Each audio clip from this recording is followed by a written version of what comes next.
시청자 여러분 안녕하십니까? 이데일리 TV 주요 경제 뉴스 확인해 보겠습니다. 첫 소식입니다. 셀트리온이 자가 면역 질환 치료제 휴미라의 바이오시밀러 CT-P17에 대해 유럽 판매 승인 권고 의견을 받았습니다. CT-P17은 아달리무맙 성분의 바이오시밀러이며 유럽 시장에서 처음 선보이게 될 고농도 제형입니다. 이는 약물 투여량을 절반으로 줄이고 통증을 유발할 수 있는 시트르산염을 제거한 제형으로 차별화된 상품성을 갖춘 것입니다. 현재 오리지널 제품인 휴미라를 판매하고 있는 에브비는 지난 2016년 고농도 제형을 출시한 이후 현재 유럽에서 판매 중인 휴미라의 90% 이상이 고농도 제형인 것으로 나타났습니다.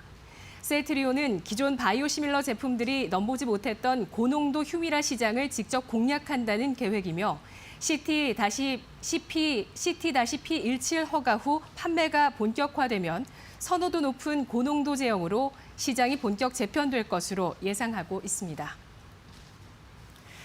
코로나 관련 속보 전해드리겠습니다. 오늘 0시 기준 국내 코로나19 신규 확진자 수는 689명을 기록하며 역대 두 번째 규모를 기록했습니다. 국내 발생은 673명, 해외 발생은 16명을 기록했습니다. 다음 뉴스입니다. 현대차가 2040년부터 미국과 유럽, 중국 등 글로벌 주요 시장에서 내연기관 신차를 판매하지 않습니다. 현대차는 어제 온라인으로 최고 경영자 인베스터 데이를 열고 이 같은 내용의 핵심 미래 전략을 발표했습니다. 현대차는 내년 아이오닉 5 출시를 시작으로 전기차 전용 라인업을 본격적으로 확대할 계획입니다. 이와 함께 수소 연료전지 시스템 브랜드 H2를 론칭해 글로벌 사업을 본격화하고 2024년 운전자의 조작 없이 차량이 자동으로 대신 주차해주는 기능을 선보일 예정입니다. 현대차는 전기차 비중이 올해 5.6%에서 2030년 19%, 2035년 46%로 점진적으로 확대해 2040년에는 78%까지 끌어올릴 계획입니다. 현대중공업 그룹이 두산인프라코어 인수 우선 협상 대상자로 선정됐습니다. 두산중공업은 어제 두산인프라코어 지분 매각 관련 본입찰 결과 현대중공업 지주 컨소시엄을 우선 협상 대상자로 선정했다고 밝혔습니다. 인수 작업이 순조롭게 마무리되면 국내 건설기계 시장은 굴착기 계열사인 현대건설기계와 볼보건설기계의 빅2 체제로 재편될 전망입니다.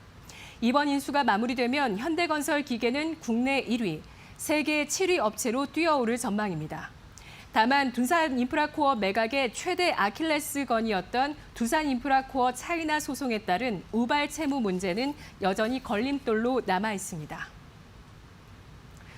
국내 최대 저비용 항공사 제주항공이 기간산업안정기금의 자금 지원을 받습니다.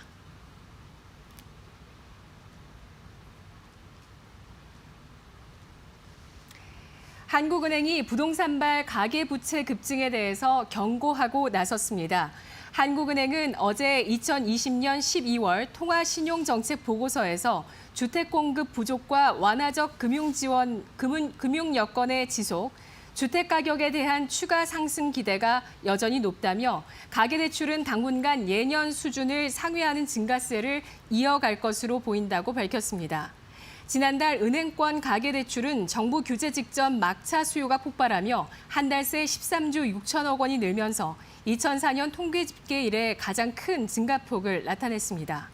지난달 주택가격 전망 소비자 심리지수도 130을 기록, 사상 최고를 경신하며 향후 주택가격 상승을 예고했습니다.